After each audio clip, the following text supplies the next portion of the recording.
The following is a special presentation of Tony Curry Radio.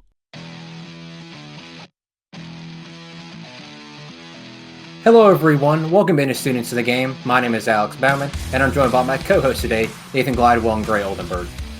Guys, I'm kind of confused here. Did something happen this past Saturday or Sunday, or am I lost here? Nothing happened on Sunday. No big game or anything. Well, Taylor Swift attended this game, and Donald Trump, and you had the whole shebang. But the Philadelphia Eagles ended up beating the Kansas City Chiefs in the LIX Bowl, Super Bowl. Interesting name for a Super Bowl, but LIX was the Roman numerals for it. What happened in this game? Did the Chiefs just suck, or did the Eagles figure something out and just play that much better than the Chiefs? I would say the Eagles took advantage of the Chiefs' weak spots in the most perfect way that they could have, and they took advantage of it on the offensive end when they got the opportunities to. The Chiefs' offensive line may as well just been Swiss cheese. I mean, my gosh. Patrick Mahomes running for his life, getting killed, and then after the first quarter, you could tell, and Tom Brady, the color commentator for the game, was even saying and noticing that after the first quarter, after they sacked him a few times, Mahomes was never comfortable for the rest of the game, in the pocket or outside the pocket. So the Philadelphia defense did exactly what they wanted to do. They forced turnovers as well, gave their offense short fields, and their offense is too good or too talented not to just take advantage of it. And that's exactly what the Eagles did. Yeah, I think the biggest thing for me was the Chiefs not being able to get into a rhythm on the offensive end. In order to have success, you need to continuously be building a rhythm, and that's starting early with easy passes, getting your best targets going. I mean, you looked basically the entire game. DeAndre Hopkins, other than that one touchdown, underutilized. Travis Kelce didn't have a great game. Xavier Worthy was really their best receiver, and he didn't really do a whole lot. So when your main guys aren't getting targeted, when they're not getting fed the ball on a regular basis, and you're not able to build a good rhythm in the passing game, well, then you have to depend on your running game. And unfortunately, I think that's one of the Chiefs' more weak spots. I'm not saying Isaiah Pacheco is a bad running back by any means, but you already saw the offensive line and what they struggled to do in pass protection. They could not do in run blocking at all. And Isaiah Pacheco is not one of the better running backs in the league to where he can just run the ball and make something up. And that's really where the Chiefs struggled. But then you flip over to the defensive end. I felt like the Chiefs had a good start on defense, and unfortunately they just had to be on the field 90% of the time. That's true, yeah. Offense could not get going. You got to give a lot of credit to Jalen Hurts and the way he played. Other than that one interception, it's just a flat-out great performance. Really had everyone step up. Saquon didn't really have a huge game, but he wasn't needed to. I mean, you talk about the other people in the passing game. A.J. Brown, he got his. Devontae Smith was big. Dallas Goedert, a bunch of people were able to step up and really help out Jalen Hurts. But in my eyes, it really came down to the two offensive lines. Which offensive line was better? The Eagles, flat out, it was not even a debate. Especially even going into their depth pieces at offensive line, even their backups were better than what the Chiefs had out there starting, which is crazy to think.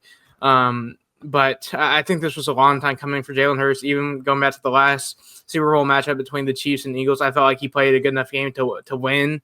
In my eyes, he probably should have 2 Super Bowl victories, which is crazy to think. And I know there are a lot of Jalen Hurts haters out there. It's happened all his career, but you cannot deny the stellar performance he put up in this game, and he was more than deserving to win the Super Bowl MVP. The key for the Eagles in this Super Bowl was time of possession. Nathan, you touched on it a little bit, but the domination they had, 36 minutes compared to the Chiefs' 23. When you're playing Patrick Mahomes, what you have to do is keep the football out of Patrick Mahomes' hands, especially when you get out to a big lead. Because if you give Patrick Mahomes a chance to get back in a football game, he's similar to Tom Brady, where he can find the loophole. He can find the weakness that wasn't seen earlier in the game and exploit it and win a football game. But the Eagles bear down on him, kept him off the field, made him uncomfortable, like you talked about, Gray, where his feet weren't there. He was making poor passes, wasn't making the right read, had him second guessing himself. So the Eagles had a great game plan coming into the game, was keep the ball out of Patrick Mahomes' hands and let the defense do what it's done all season and win you football games. And to hold Patrick Mahomes to 22 points, which more than likely should have been a lot less than 22 points, but there were some garbage time scores where the Eagles had their backups in. But the defense won the Eagles this football game. I know Jalen Hurts had an outstanding performance. Saquon didn't play up to what he's played all season. But if the Eagles defense did not do what they did in this football game, we could be sitting here with a completely different outcome. So Vic Fangio and that crew did what they needed to do to win the Super Bowl compared to what they did last time they played in the Super Bowl against the Chiefs, where Jonathan Gannon looked absolutely lost playing the Chiefs offense. So kudos to those guys. And I'm happy that Jalen Hurts is able to win a Super Bowl as a starter after what he dealt with at Alabama, losing the national championship, then getting benched in it for Tua Tagovailoa. But it's full circle for him, winning Super Bowl for the Philadelphia Eagles and passing a touchdown to Devonta Smith, who is actually the first Alabama player to catch get a receiving or rushing touchdown in a Super Bowl. Bart Starr was the only other Alabama player to score in a Super Bowl with the Packers back in Super Bowl 1 and 2. So big things from Alabama players and alumni, Jalen Hurts and Devonta Smith. But with the Super Bowl, there's always stuff around it, always the halftime show, commercials, everything like that. But every year, the company or the media outlet that hosts the Super Bowl tries to introduce a new score bug that they're going to feature next season. And Fox debuted their new score bug. Do you think this was a hit or miss from Fox with what they produced? Are we kidding? But hey, look, AI is a thing now. Technology is as good as it's been ever. I don't understand. That's so, for lack of a better term, that's so half-ass. That's pathetic. And I mean, you see, Alex, we were talking about before the show. I saw it on Twitter as well. Some guy just went in and made this exact thing in Microsoft Excel. Say it took him like 5 minutes to make. That's exactly what Fox did. Is they had one of their interns go make it, and now it's their score bug for next year. Just like you said, they debut it in the Super Bowl. It's what it looks like next year. College football does the same thing. They have a new one for the college football playoff, and they use it for the following year for those primetime games. This is bad. This is what? Oh, I hit the mic there. That's absolutely ridiculous. I guess they were going for simplistic. Yeah. For the Super Bowl, sure. Why not? Let's go ahead and debut this. I don't even know what this is. I mean, it caught me off guard. It looks like they spent a whole 5 seconds on it. I mean, it's terrible. It's really bad. And it's even more disappointing to know what Fox has been capable of in the past, and they've had some really, really good score bugs, and then they just debut this, and it's just like, did y'all think? Did y'all ask audience opinions? I mean, did anyone think about this? Because I know more than one person saw this beforehand, and they said, yeah, it's fine. Yep, we're gonna use this. I really want to know who signed off on it. It's terrible. It's awful.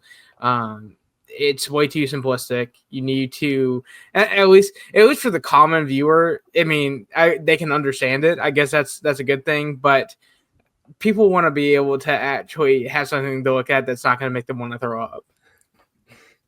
This is like you walk into class and your teacher calls on you to present that day, and you have nothing ready to go, and you're like, okay, let me throw something together real quick and put it and try to present it as I had been prepared for it. And that's what Fox looked like they did here. Is they just threw something together and prayed nobody would notice. No logos for either team. The initials for them. The numbers aren't they have a background to them. So at some points it's kind of hard to see them, especially if there's a white end zone. How are you going to see that when they score a touchdown? And then people were pointing out on Twitter as well, where the font above where they would show like a stat for Patrick Mahomes, or you see on the video that we have right now where it says 1st and 10. Is a similar font they use on Fortnite. So it's something. Not a big fan of what Fox debuted here. I'm hoping this isn't the same that's rolled out next season, because it's horrid. Absolutely horrid. Yeah, to end off that discussion, the best score bug of all time, football score bug of all time, is the late 2000s, early 2010 SEC on CBS score bug. If you don't know what I'm talking about, go look it up. Before we get into some of the extracurricular activities from the Super Bowl, Jalen Hurts, Super Bowl MVP, Super Bowl champion, national champion, one-time second-team All-Pro, Just an two-time Pro Bowler, 6-3 in the postseason, 46-20 in the regular season. With the Super Bowl win and an MVP, has he cemented himself as a top 5 quarterback in the NFL?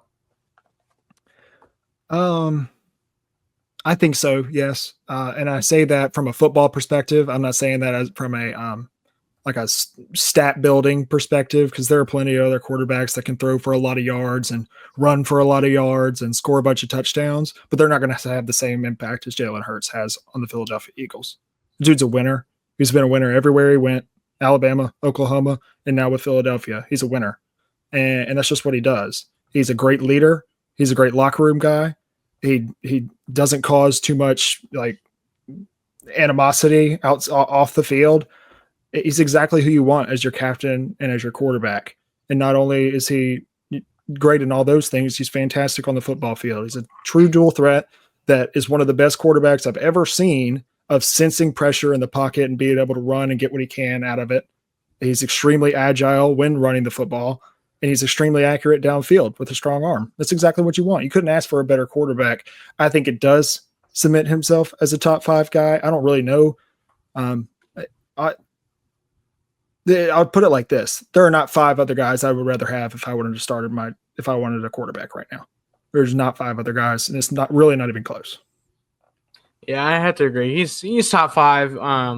The amount of intangibles he has really puts him up there. I think you made a good point with the number of quarterbacks in the league that are capable of putting up huge numbers, huge stats, but they miss some of the intangibles he has. I mean, he's probably one of the best leaders in the NFL I've ever seen, regardless of position. I'm unbelievably proud of him from where he's come when he started at Alabama, the adversity and hardships he's been through, getting benched in the national championship. That's got to suck. And then having to being chosen every year, but not only to go through that, but to stay at Alabama, to go and keep fighting. And then when it was your time, you went in the SEC championship, you were able to pull that out. Unbelievable respect. He stayed. He went to Oklahoma. He did great things there. And then even now into the NFL, watching his career, it's been unbelievable. It is something you would watch in a movie. Yep. It is absolutely wild. But it really is, like you said, Alex, come full circle for him. I mean, unbelievably proud of him. Even with all the haters out there who say he's not a good quarterback, I think he really proved them wrong Sunday, and I think he'll continue to prove them wrong throughout his long career that I think he'll have. And hopefully, I think he'll stay in Philadelphia the entire time. But crazier things have happened. Luka Doncic just got traded to the Lakers. That's true. Well, I don't think the Eagles are going to trade away their franchise quarterback. A little bit harder to replace nowadays with some of the prospects coming out of college. But Jalen Hurts and his growth, you think in this Super Bowl, Saquon Barkley, the Chiefs shut him down. He was close to a non-factor in this game. And if you go back to Jalen Hurts' days at Alabama, if teams had shut down the running game, he crapped his pants. He crapped his pants. So for him to have the ability to say, okay, Saquon's not doing it for us this game, I have to put the team on my back a little bit offensively and win us the Super Bowl. Now, granted, he didn't have to put the team entirely on his back because his defense did their job to the utmost they could. But the offense had to have somebody do it for them. And Jalen Hurts said, you know what?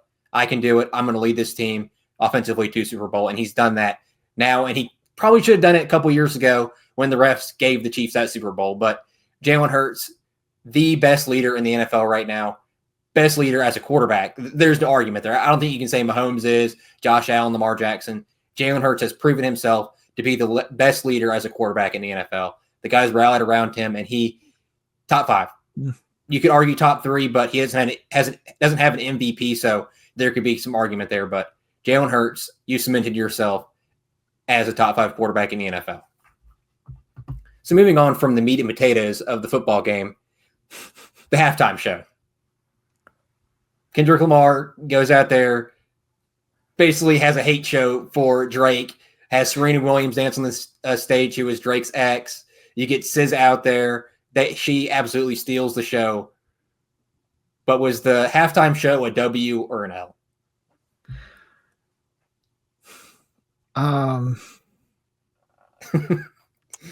In terms of the purpose that Kendrick Lamar made it for, a W, 100%. I thought he did exactly what he wanted to do with it. In terms of entertainment value, I would argue it's an L. Because there wasn't a lot of times artists will get up there. The goal is to be the entertainment. It's called the halftime entertainment. That's what it is. And they'll be debuting new songs, or they'll be playing old records that were. And Kendrick did that. Kendrick played Not Like Us. He played Humble. He played songs that were very, very popular. I mean, Not Like Us won Record of the Year. But I feel like the whole purpose of this halftime performance was just like you mentioned, Alex, the hate show towards Drake. And as an entertainment value, to some people, that's a win. To me, it would be a loss. But I enjoyed it because I like watching hate shows like that, because it comes together for me. But to somebody that doesn't understand all that, which is completely fine, somebody that hasn't heard about all this, it definitely wasn't L, because they were like, why is Serena Williams up there? What in the world? Like they don't understand that, so it doesn't connect. But I see both sides of the argument. So I don't really know. It's a dub.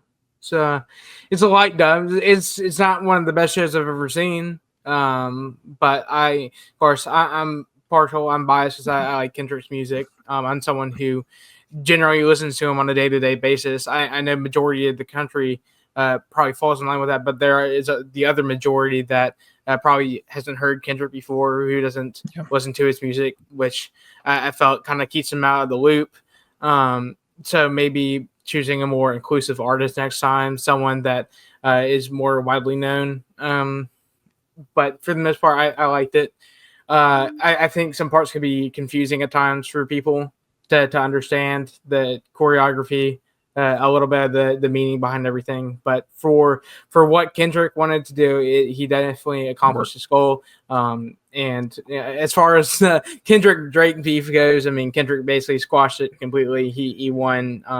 I felt he won months ago, but I feel like this was a little overkill in my opinion. But I go back to 2017, the national championship, when Kendrick had his first halftime performance, and I mean, that was really when his main songs that he used in this album weren't out yet. So he was using some of his older stuff that had just released, and now to hear it again during the Super Bowl halftime, I mean, it's wild to think that these songs have been out this long.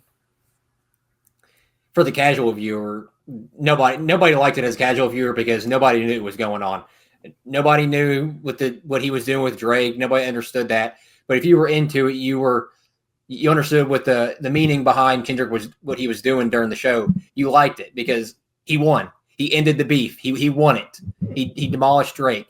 But for the casual viewer, it made no sense. They were like, okay, what are we doing here? Why are we having him call out Drake? What's the reason behind this beef? But Kendrick, the entertainment value wasn't really there, wasn't flashy. But Kendrick Lamar is not a flashy artist. He's not going to go out there like Usher did in the previous Super Bowl and dance, have a flashy shirt on or anything like that. Kendrick's going to go out there and rap. And that's what he did. He rapped. And he did it effectively and really well. So for Kendrick, it was a W. But for a casual viewer, it made zero sense to what was going on. And the entertainment value was not there. But SZA, when she came on there for about the 10 seconds she was there, absolutely killed it. The vocals were amazing. All the stars that they played, the little clip they did was probably better than the actual recording. So SZA stole the show, and Kendrick Lamar, they're going on tour together. If I had the money to go buy those tickets, I 100% would, because those two together are a dynamic duo. And the last thing before we move on to college basketball and everything, guys, was the Super Bowl. There's always commercials. Everybody's trying to decide who won the Super Bowl battle this year. Is it a parent who won it? Is it Mountain Dew Baja Blast and Seal, or is there somebody else that stole the show for y'all? It's definitely Seal. I really can't even think of one that was close, to be honest with you, once this came on.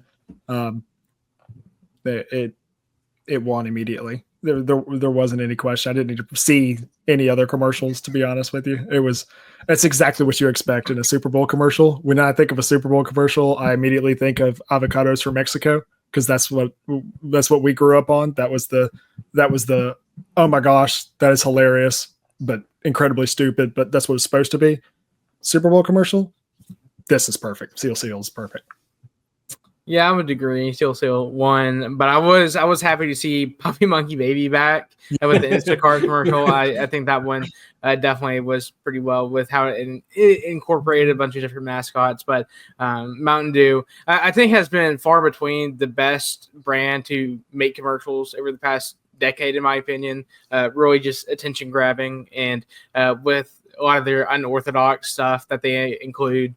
It really catches people's eyes, and I think it continues to do a great job for their brand. It continues to grow. So, no thoughts on the Tubi commercial and their no, that was weird. Hat thing? And so was the Little Caesars commercial with the eyebrows.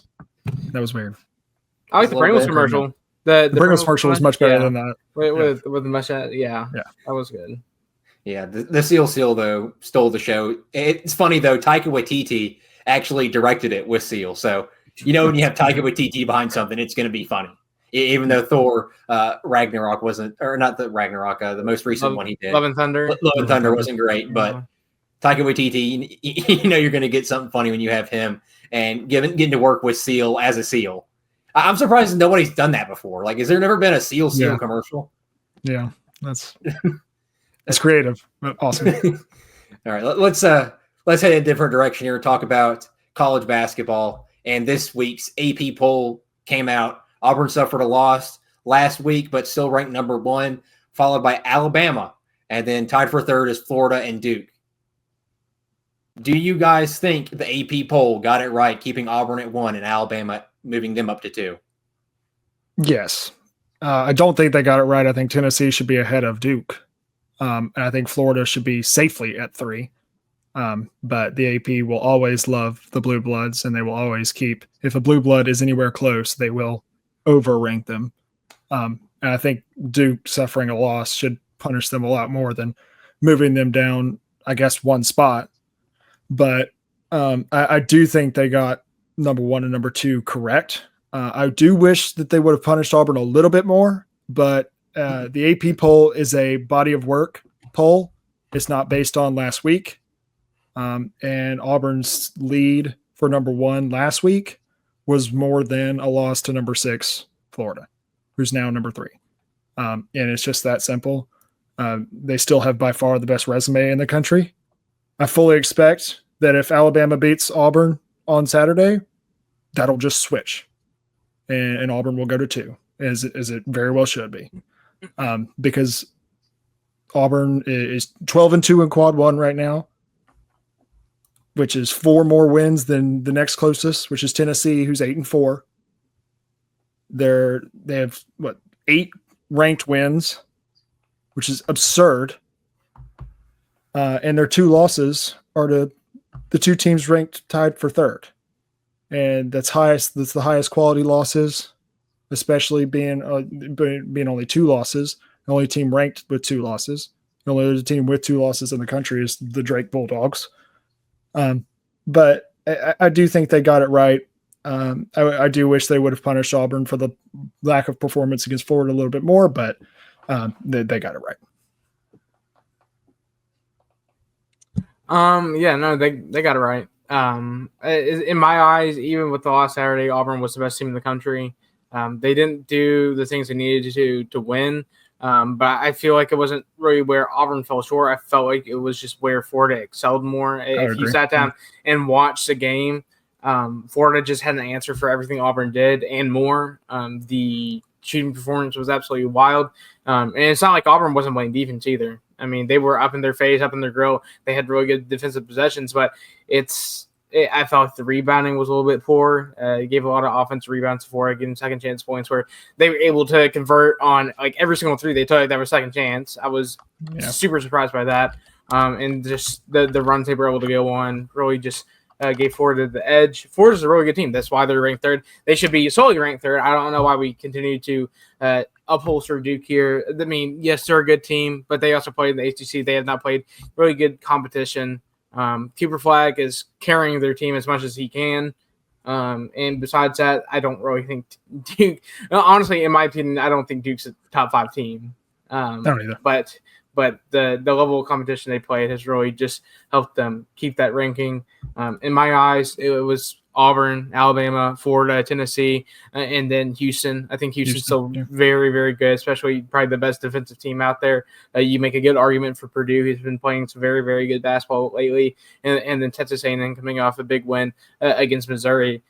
They're very good as well. And then even beyond that, St. John's, another team where you didn't think they'd be ranked this high, but they just continue to win. And Rick Pitino's got that team rolling right now.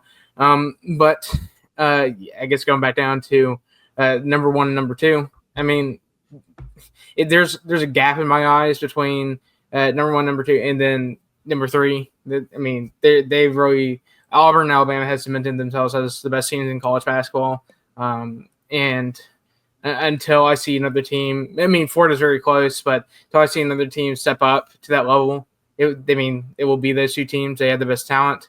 They have played the best. They have really found ways to win when they needed to, and that has really separated those 2 teams from the rest of the pack. Coming down to Saturday, I mean, you better enjoy every living second you can. I saw a stat earlier on Twitter. Out of the hundreds of games North Carolina and Duke have played, they've only met twice as AP top 2 ranked teams. Twice. I mean, that's an incredibly rare scenario. And the fact that we get to experience Auburn and Alabama ranked number 1 and number 2 in college basketball is nothing short of a miracle. I mean, it is incredibly weird to see even right now, to even think about. So soak up every second you can, enjoy it. I think this will be the best game of the year. If not this one, then the next one down in Auburn will definitely be up there. But these 2 teams are extremely fun to watch. So enjoy it. I will say that. So Nathan kind of touched on it a little bit, Gray, but dive into what caused Auburn to lose to Florida at home, because Auburn at home notoriously is hard to beat. Yes, sir. That's true. And it was a fantastic environment and a great lead up to the game. Florida came to play. I've never seen ever, not in Neville Arena's existence, even when Auburn wasn't this good, I've never seen a team come in and shoot as efficiently in the first half as Florida did. And that helped them build out this lead. And Auburn jumped out to the first punch, jumped out to a 15-5 lead. And it was looking like, oh, here goes Auburn again. They're just buzzsawing through people. And Florida had a response for everything Auburn was throwing and more, just like Nathan said. I think there are some issues that Auburn needs to solve. I think one of the issues is getting Janai Broome back 100% healthy. He's obviously not, and it's causing him to not be able to lift off that left ankle as much, and he's missing inside looks that he made all of last season, all of the season before the South Carolina game. And that's affecting the offense because Auburn's having to run their offense differently with Janai. Florida also made the decision to not double Janai Broome because of his ability to pass and find open shooters and how Auburn was shooting really well up to that point. And they said, we want Broome, who's hurt, who's not 100%, he's probably about 70% right now, to score over Alex Condon. And Broome, even though he had 18 points and nearly a triple-double in this game, it was not as effective in the post as he's been all year. And that changed the offense. Guys like Todd Pettiford, Miles Kelly really stepped up on the offensive end. But against a team like Florida who's shooting that efficiently, every time Auburn got momentum, Florida responded. Every time Auburn got momentum, cut into that lead, Florida responded and more. And you give credit to them. They played an outstanding game and an outstanding game plan from Todd Golden. And they're going to be a tough team to beat moving forward. I still do think that Auburn is the best team in the country right now. I think they've got to figure out a few things defensively, but not schematically. I think the problems defensively don't come with talent or schematically, like I said. I think it's more miscommunications. Auburn really tends to miscommunicate in transition defense. And if there's a schematic nitpick that I would make of this Auburn team is you got to stop the ball in transition faster. You got to allow your shot blockers and your rebounders to get back on the defensive end before allowing a shot to go up, which was a lot of the reason why Florida got so many chances in this game. Was their offensive rebounds came in transition, while Broome and Cardwell and Chaney Johnson and even guys like Miles Kelly are still at mid-court trying to get back. We can't get an offensive rebounder when Alex Condon is already down there. So there are many things that Auburn's going to be able to tweak and change. I think the best thing about this game is it gives one of the best coaches in college basketball film on these. All these guys have played tons of basketball. We talk about all these seniors on this team: Baker Mazara, Broome, Cardwell, Chaney Johnson, Miles Kelly, Denver Jones. All these guys played tons of college basketball. It's hard, and they've played so well. It's hard to nitpick in film room when you're just dominating teams like Purdue and Ohio State and these terrible SEC teams like Oklahoma on Tuesday. Like, how do you go into film and try and teach these guys and try to elevate their performance? Well, now Bruce and his staff have the nitpicks, and Bruce Pearl had his press conference after the game, and the first two things he said was, I knew this was coming soon. I knew we were going to have a letdown soon. Our guys were not playing the best. We're not 100% healthy. We have to use this as an opportunity to grow and to get better. And he also said we weren't going to practice on Sunday, but now we are. We're going to practice at 2. I fully expected that practice to be miserable for every single player on that team, and that's a good thing. That's a great thing. So. I don't expect Auburn to go anywhere. Very, very tough week this week. Going on the road at Vandy on Tuesday, and then just like we've been talking about, on the road in Coleman Coliseum against Alabama on Saturday. And if you walk out of this week 1-1, I think you take it. Obviously, you're trying to go 2-0, but 1-1 in this week is going to be good because your next 3 games are all home games against teams that you have already beat. Or should have, you get Georgia at home, you get Arkansas at home, you haven't played them yet, and then you get Ole Miss at home. So you're really set up. If you come out of this week 2-0 or 1-1, you're really set up well moving forward and down the stretch. Nathan, we've talked about Auburn. Now we're going to talk about their matchup this weekend, the Alabama Crimson Tide. In that second half, a lot of Alabama fans and Arkansas fans are probably turned off the game. We're expecting it to be a blowout. But Arkansas was able to claw their way back in, and fans more likely got the notification on their ESPN app or whatever they use that said close game alert. Arkansas got back into this basketball game. How was Alabama able to weather the storm on a difficult road environment, Nathan? Well, this is difficult. It was a difficult game to watch because originally Alabama just came out and did what they normally did. The tempo was incredibly fast, but you're able to score a lot in transition. You did what you're able to do off ball screens, really just taking advantage of the roll guy. But another thing that continues to be an issue was turnovers in the first half. Just it's already now, and that does come with the pace of play, but so you want to tune those down a bit. And then the second half, everything looked fine. I mean, everything was incredible. I mean, we didn't shoot the 3 ball, but we didn't take a huge amount in this game. I mean, only 19. That is something you normally see Alabama shoot in a half. So it was a little bit of a different game plan, really utilizing the interior, really getting into the paint and scoring at will on the rim. And really they had control of this game all the way up until I would say the 5-minute mark, where we said, you know what, we're going to make this interesting. We're going to stop playing defense, and we're not going to do absolutely anything on the offensive end.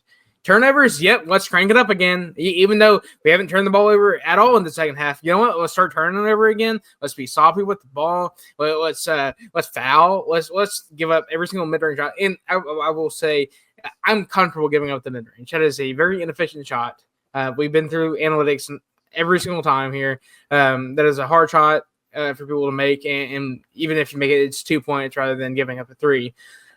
But when you flip it around and you give up transition baskets, when you let people get to the rim, when you commit stupid fouls and really stop the clock and you get people to the line, which really plays into John Calipari's hands. I mean, credit to him. He's a fantastic coach. He's been there more than once. He is well aware of what to do in those type of situations. And Arkansas just kept chipping back and gaining momentum. And when you play on the road at Bud Walton Arena, which is a very, very difficult place to play, you cannot let that crowd get back into it. That is a big no-no. And with about 2 minutes left, you're looking at the situation and you're wondering where the 17-point lead you just had went. It absolutely just evaporated. You couldn't do anything on the offensive end. And really, it came down to not being aggressive enough. And I think we got a little complacent. We wanted to run clock, which is fine. But when you get to the under 10 in the shot clock and you say, well, I'm just going to ISO and try to score here, it's not going to work. It's not going to work, especially against Arkansas, who does play really good defense at times. I really wanted Mark Sears to be more of a decision maker, or that be driving and getting to the basket, or just saying, hey, I'm going to pull this out. I'm going to take a 3 and then give a chance for an offensive rebound. Well, there were multiple times where he couldn't make up his mind and he would divert to Aiden Holloway with about 2 seconds on the shot clock and say, you know what, go ahead and huck it up. Let's go ahead and huck it up and just see if you make it. Or he'd get to the rim with about 1 second left and get blocked, and then him and Grant Nelson get to the ground, and then suddenly it's a 5-on-3 in transition. You're like, what the hell is happening? So decision making needs to be better down the stretch of the game. And that's not just Mark Sears. A lot of other people who have been in the situations before need to understand what they need to do in situations like that. With Nate Etz, I felt like he probably coached the game about it as well as he could. I didn't agree with some of the scenarios where he called timeouts in, and some of the scenarios he didn't. I felt like when Arkansas won the big run, I felt like we should have utilized our timeouts better, but we wanted to have trust in our players and really just trusting them to really stop the run. Didn't really work out like that. In the late game fouling needs to be a little bit better, even if they weren't fouls. We've been through this situation with Doug Childs every single time where he likes to call ticky-tack crap fouls late in the game, and you're like, okay, well, he's just getting them back in it. At some point, you just need to say, if I'm going to foul, I'm not going to let them make the shot. Or if I'm going to play good defense, I'm going to make sure there is no way in hell they can call a foul on me, because my arms are going to be so far back and vertical that they're not going to be able to call me for squatting down to someone. Cliff does that so many times where he'll be on a guard late in the shot clock and he swipes down. It's just like, there's no reason to. Stay vertical. You're 7 foot tall. Make him make the difficult shot. So there's some nitpick things. I'm happy we got the win. More than happy we got the win. And now you really just need to take it a game at a time. You got to focus on what you got coming up. You go on the run at Texas. Not an easy place to play either. I mean, Texas A&M played there, and they got their ass whooped. So you need to be cognizant of where you are as a team. You need to focus on the task at hand. And after you get through the Texas game, then you can move on to Auburn. Then you can focus on them. But, I mean, this is not a scenario where you can afford to take a day off, afford to not watch film, to skip your daily regimen of whatever the hell you're supposed to do. You need to be on the ball of what you're doing. I'm sure Bruce Pearl has said this to Auburn and as a team as well about you need to focus on the game against Vandy first before you can get to the game Saturday. Yeah. It's an incredibly hard thing to do because of the amount of hype surrounding the game, but you have to do it. So I don't know. Alabama's a weird team at times. The volume of twos that have been taken compared to the volume of threes this year has been drastically different than in previous years. Alabama is one of the best teams in the country at making field goals. That's just in general. And of course, that's credit to the sheer number of possessions they get, which is like 70 a game or 75 a game, which is also a number in the country. I don't think that's close, but that's just pace of play for you. But it's weird because in previous years you would say Alabama is one of those teams that lives and dies by the three. Well, obviously that's not true anymore when all they do is continuously slash at the basket and get to the foul line. That you're able to take free throws. They're one of the highest free throw attempting teams in the league because they attack the rim so much. And it puts a lot of pressure at the rim, which then allows them to take the number of threes that they do. So it's a very balanced and versatile team. It's not your traditional NATO's team where you first started out, where you see them hucking up 50 threes a game. That's just not what they do anymore. That's not the style of play they have. So it really makes them a difficult team to predict and then in turn defend against. Well, big game this weekend, Alabama and Auburn. Next week we'll be back trying to see who has the biggest crash out. Does Auburn beat Alabama at home, or does Alabama defend home court? How does that game pan out? Does Nathan crash out? Does Gray crash out? We'll see. I appreciate everyone for watching and listening, students of the game.